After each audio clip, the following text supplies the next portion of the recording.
of the evening to you. I'm Mattchoo. I rededicated my life to Christ yesterday, September 25th, 2022, at Discover Life Church in Melbourne, Florida. I felt it was necessary to fully jump in 100%.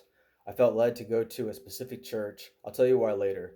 I also felt led to go up in front and worship the Lord. The pastor was really knowledgeable in the Word and very real and naturally funny. Close to the end, he said it wasn't necessary for us to go up and to the front. We could just say the prayer in our seats. I thought, sweet! Saves me a crap ton of embarrassing awkwardness. Then Pastor Ken said, but if you feel led to go up, please do so. The Holy Spirit inside me fired up real quick, really powerfully, as if he was saying, that's you, Bubba. Get your butt up there. It actually wasn't too intimidating, probably because I did hesitate a little and wasn't the first up.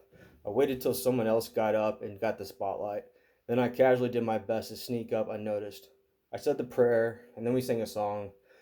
It felt really good, and I felt like I actually gave my major problems to my higher power, Jesus.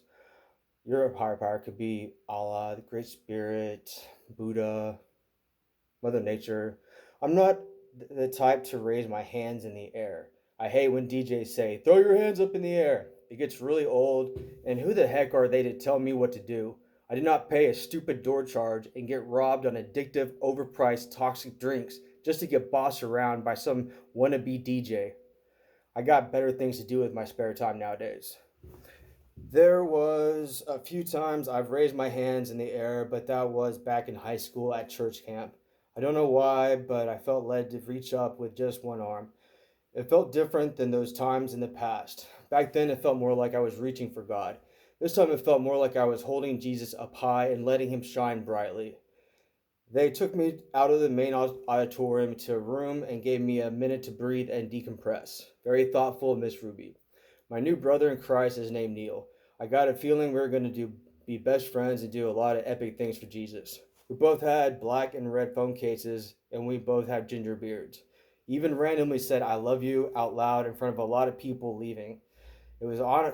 It honestly made me feel like it honestly made me feel good, then more good than bad and awkward. I felt compelled to tell him I loved him too, out loud, to a guy I just met literally 10 minutes ago in front of a bunch of people I don't know leaving church. There are evil forces that work heavily in the world today. I can absolutely tell you without a doubt they are furious about me getting back on the narrow path. I let myself get hangry. It's one of my flaws. I can't stop rage building up over nothing sometimes, especially when I'm hungry. It's crucial for me to usually bring a Cliff Bar with me. In recovery therapy, they taught me an acronym, HALT, standing for hungry, angry, lonely, tired. It is a very powerful recovery tool. Anytime I start getting angry or say F it, I must tell myself halt. If I dwell on those toxic thoughts, it's harder to get rid of them. It feels like, say, if I spend 5 minutes thinking F it, or have a right to, or I have a right to be angry, or drinking sounds good, any of those thoughts, I must spend 20 minutes, 4 times longer, fighting off those temptations. If I relax and try to ignore it, instead of fight diligently against those toxic thoughts, I lose the battle before I know it and relapse. It's best and easiest to immediately rebuke toxic thoughts as soon as they pop up. They probably will keep nagging at you repeatedly, and you must usually fight longer than you want. I got no option but to fight my toxic thoughts. It comes with the life I chose when I chose to start using toxic, addictive substances. My grandma told me a powerful life lesson I failed to adhere to. Excuse me.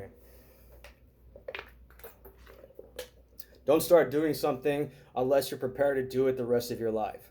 I ignored it because I really felt like I was stronger than my dad. Even at 15, I felt like I wasn't weak like him and I could play with alcohol and drugs and put them down when I wanted to. I was actually able to do it for a while. I was able to maintain a good social status and party like a rock star, then drag myself to church. Finally, I got sick of the act and just lived my life how I wanted. In the beginning, I had full control over my addictions. I was able to stop doing cocaine and drinking and tell my friends goodnight and got some sleep when I had to go to work or class in the morning. My friends would bug me early every morning because they knew I was good at saving drugs like coke or pills, and usually I use them carefully. I used to use them carefully, but I lost control of it, and everyone will. I was dead wrong. Eventually, I lost control and just had to use substances all day, every day, starting as soon as I wake up and doing enough to pass out. They also told me weed was a gateway drug. I didn't believe them, but honestly, they are still wrong.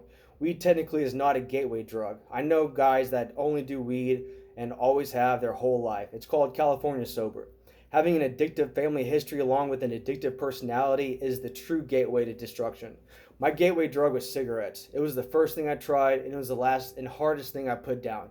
Believe it or not, quitting cigarettes was harder than quitting heroin. I hate needles, always have. I used to put cocaine and heroin in my nose throughout the day instead of shooting up. Both drugs have unbearable withdrawals. It's best to never start. I wish I could stop even just a handful of kids and never give into toxic substances. It just isn't worth it. It's great in the beginning, but trying to get your life back together after becoming an addict is next to impossible. I desperately wanted an escape from my mind and 15 minutes and I desperately wanted an escape from my mind at 15 and was willing to try anything except heroin. Looking back, I really wish I started taking medications and actually gave counseling a shot before resorting to self-medicating myself with toxic substances.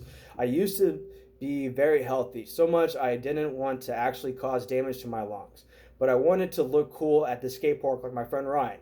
He would call me out all the time. You ain't inhaling, you're just wasting it. I started inhaling because I really wanted to prove him wrong. It was really petty and stupid now that I think about it. Shortly after we started drinking, and it just spiraled out of control. I really had control of it for a while, but now I realize it was all a trick. It just felt like I had control because I couldn't control it most of the time. Eventually, I was in less and less in control. It isn't good enough to have control most of the time. I gotta have full control all the time. Otherwise, I lose control before I can realize it. I really thought I could just coast through the rest of my life under the enemy of this world's radar. I really believed I could lay low and avoid another fight. It's a trick just to get us off our guard. I had a painful, powerful wake-up call that I was running with the devil and couldn't even see it. I really thought I could play undercover. A major turning point in my life occurred after I read The Art of Happiness by His Holiness the Dalai Lama. The Dalai Lama went into details of the terrible things the Chinese government did to take over all his holy temples and followers. The Dalai Lama was forced to leave his ancestors' home for thousands of years in Tibet and the Himalayas. His followers were tortured mostly by taser or shocking their genitals. Throughout all these atrocities, the Dalai Lama maintained his charisma and peace of mind and organic natural joy. Then he gives several good, healthy ways to handle the stresses of life. One of them that I still remember after years from reading it is we all tend to wear masks. I used to wear a mask for fake goodness, I used to wear a mask of fake goodness for church. I would wear a different mask to work, a more meaner and quieter version of myself to fit in better. I would even put on a mask for fun around different groups of people. I thought it was harmless. The Dalai Lama explained wearing different masks is a major source of unhappiness. I learned to stop doing it by just being myself and stop caring about what others think. I've been called Steve McQueen by my older friends, and I gotta admit I'm ashamed. I had no idea how much of a good compliment that was at the time. I kinda thought he was insulting me in the moment. Then I watched one of the greatest movies of all time, The Great Escape. A girl from high school described me best. I was off and on and very inconsistent back then. Some days I was very social. I would sit with everyone at lunch depending on my mood of the day. Some days I wanted to hang out with the popular kids and they put up with me probably because I was so wild and kind of entertaining. Some days I wanted nothing to do with them and wanted to hang out with the outcast. I fit best with the outcast, but some days I didn't want to talk at all and wanted to be alone. I finally learned to be more consistent. I used to self-medicate with alcohol and drugs. Being drunk or high made me more social because I wasn't trapped in my head with overwhelming thoughts. I truly thought I had two souls as a teenager. The devil and God were raging inside me, pulling me in all directions. What's even more screwed up is if I tried to be good for a while, the bad soul inside me would physically ache to do some bad stuff. And I know it's messed up. If any of this sounds familiar, please open up to the idea of counseling and learning which medications may help you be your best. God called me to join a specific church a while ago, A good, honest working man gave me a ride when I was walking from Circles of Care to get free meds. He didn't start forcing his beliefs on me. He was very humble and awkwardly quiet. I had to say something to break the ice. Started with "Thank you for the ride." He said, "You're welcome." I try to do I try to do good every chance I get. I was genuinely curious how he could have such a positive outlook on our crap lives. He told me about Discover Life Church, said that pastor was a real genuine guy, said that people were great and not judgy, that they don't get fancy, they go Sundays in regular street clothes. I remember saying, that all sounds great, but also an exhausting dog and pony show. Not really worth my time. I'm better off alone. He said he used to think just like that. I asked what changed his mind. He said when he realized how much time he's wasted when he could be doing so much good. I knew I was supposed to go to that church and get serious. Instead, I hooked up with a random girl and got in a lot of trouble. I had my rights of due process violated. I was falsely arrested for a crime I had no part in, and there was not circumstantial evidence I was part of it, let alone guilty. I remember in school we learned in government all our rights as Americans. One of them was innocent until proven guilty. I learned the hard way firsthand that is a lie. Nowadays we are guilty until we prove our innocence. Due to my record and with the new charges, I was looking at 5 to 15 years in prison. I was arrested about 2 months into the COVID pandemic. I was arrested about 2 months into the COVID pandemic when it started shutting everything down. Worst time to be locked up. The Rona was already spreading like wildfire in jails and prisons. Pray you never have a medical issue in jail. You will be screwed. I've seen guys have heart attacks and cry and beg for help, and the guards made them wait and wail for over an hour. And then when they got violently angry, the guard just locked them up in the timeout cage. Then the guy continued to ignore him. The guy pounded and yelled for at least half an hour, then passed out. Then, about 20 minutes later, medical staff came with cops and they carried him out. Never saw or heard about him again. Another guy had a seizure and they just left him for hours. This old man started acting and talking weird. I didn't know at the time, but he was going into a diabetic coma. I really tried to catch him when he fell backwards, but it was too late and he busted his head open bad against the metal cage of the bed. Blood was everywhere. They mopped it up and cleaned it, but they couldn't remove the blood stain in the concrete. Neither could we after months of cleaning it with bleach. Anyways, back on track. This is going to sound too crazy to be true, but I swear it is. The random girl I ran into at the dollar store looked really sad. I tried cheering her up and we started talking and hit it off. We spent the next few days together. Then she's got and then she got on my nerves and I left her early one morning and never returned her calls. I don't have the best of vision. I really need to get glasses, but I'm pretty sure she saw me walking because a girl that looked just like her stared at me for a while I was walking. I pretended not to notice at all and just kept going. A few days later, seriously, about 8 to 12 cops came looking for me. I was fishing early that morning. When I got home, I was told about the cops and supposed to call a detective. I decided no freaking way. I'm just going to lay low till it blows over. I know I didn't do anything wrong in a while. They must be just confused. I'll lay low and they'll sort it out and find the right bad guy. Wrong. That worthless, stupid detective already decided I must be the bad guy. The only proof he had was I let the girl borrow my flip-flops and I admitted that I knew her and saw her the few days before. He actually lied to me and said he had a video of me doing it. There is no point in lying to me, he said. I really wanted to kick his butt and knock all his teeth out for a very long time. I was confused. For a minute, I wondered if I really did it and was blacked out or possessed or something. Turns out the only proof he had was the lies of a girl previously convicted of a false police report. The detective was so worthless and stupid, he didn't bother looking into anything. He just found a guy to blame and abused my rights of due process. I'm still not sure exactly what happened. My best theory is that she got into a fight with her boyfriend. Then she never mentioned to me, and he stabbed her 3 inches deep, they said. Later, I found out, thanks to finally getting a paid attorney, she said her boyfriend stabbed her during the 911 call. Another thing that stupid, worthless detective failed to notice, my attorney looked up the girl's history along with her false police report. Her and her boyfriend had several altercations over the past year. Once the cops arrived, she said it wasn't her boyfriend that hurt her, it was me. Her boyfriend and several witnesses could not identify me in a lineup. Only the girl with the previous false police report could identify me. She also had countless drug and theft charges. If you ever get called into question, do not say anything. You may want to defend yourself, but they don't care. They have already made up their mind to frame you and are only looking for you to mess up and say something they can twist to make you look guilty. Just keep repeating, I want a lawyer, to all their endless questions and intimidation Gestapo tactics. Once cops realize you aren't scared, they will do every nasty trick to make you angry. My public pretender never agreed to defend me. They didn't care what I had to say, they just wanted me to hurry up and accept a plea deal. Thankfully, I got a really good attorney for once in my life, Miss Margaret Wagner.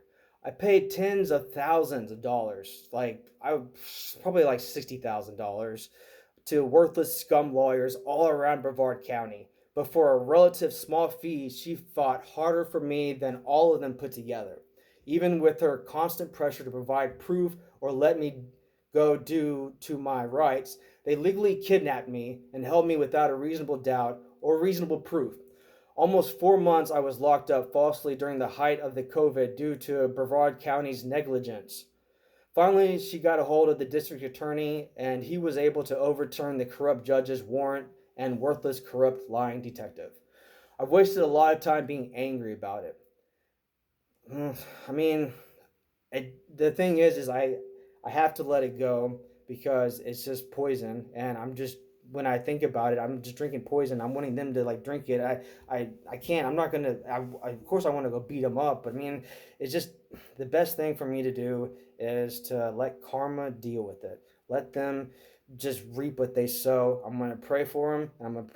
When I forgive them, I let go of the anger and the hate because honestly, I've done so much crap and so many bad things that I deserve worse than what I got. Now that I realize it. Where were we at? Wasted a lot of time being angry about it. I tried suing them, but no lawyer was interested without a couple stacks, thousands, in advance. I was very angry for a while. No outlet of mine seemed to work anymore. I started feeling broken and hopeless, and I felt screwed like no matter how hard I fought, I was still going to lose. I recently had an epiphany. I've realized that by being neutral and avoiding to do good, I was doing wrong. I realized I needed an abrupt change, otherwise, I was going to slip back into my old ways again. I learned a while ago that the enemy could play tricks and deceive my mind. Proverbs 3 5 through 6. Trust the Lord with all your heart and lean not on your own understanding, and always acknowledge him, and he will direct your path. I thought I could at least trust my heart. Turns out the enemy can also play tricks and deceive my heart. I thought I still had Jesus in my heart, but he was long gone.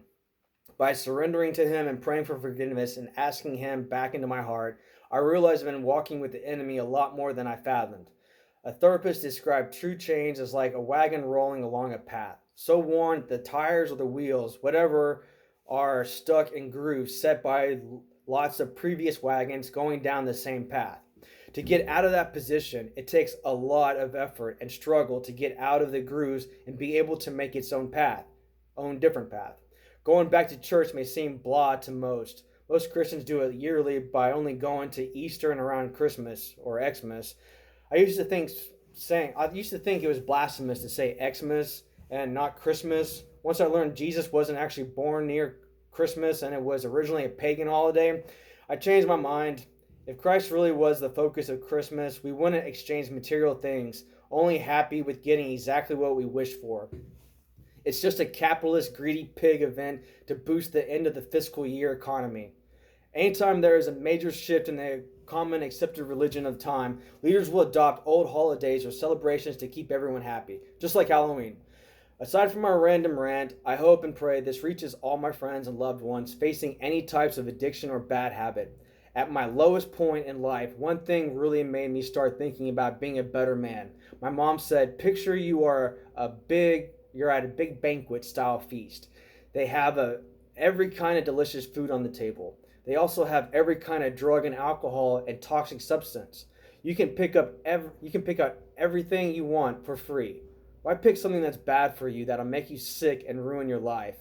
and all your friends and ruin all your friends and loved ones' life.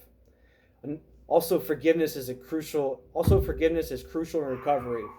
I had to let go of my anger and forgive the stupid judge and detective. Holding on to the anger for so long made me waste a lot of time that I could have spent more productive. My goal is to help all the people suffering from addictions and their loved ones that suffer with them. Hopefully, I can give you a clear picture on addictions and behavioral health issues on and also how to overcome them and what to look for to prevent a loved one from getting worse in addiction. Always play the tape out. Playing the tape out is a powerful recovery tool. Whenever I have the urge, I'm in the store and I see beer and I'm feeling thirsty, or I'm thinking F it, or I'm really hungry, or I'm tired, and I have to play the tape out. Okay, if I do get that beer, let's think about it. Yeah, we're gonna drink, but what happens after we drink? We're gonna want more, and then when we want more, we are going to drink more and more. We are going to either do something really stupid, or we're going to miss out on work, or we're going to get in a fight, and it's just not worth it. All right. Take care. Love you.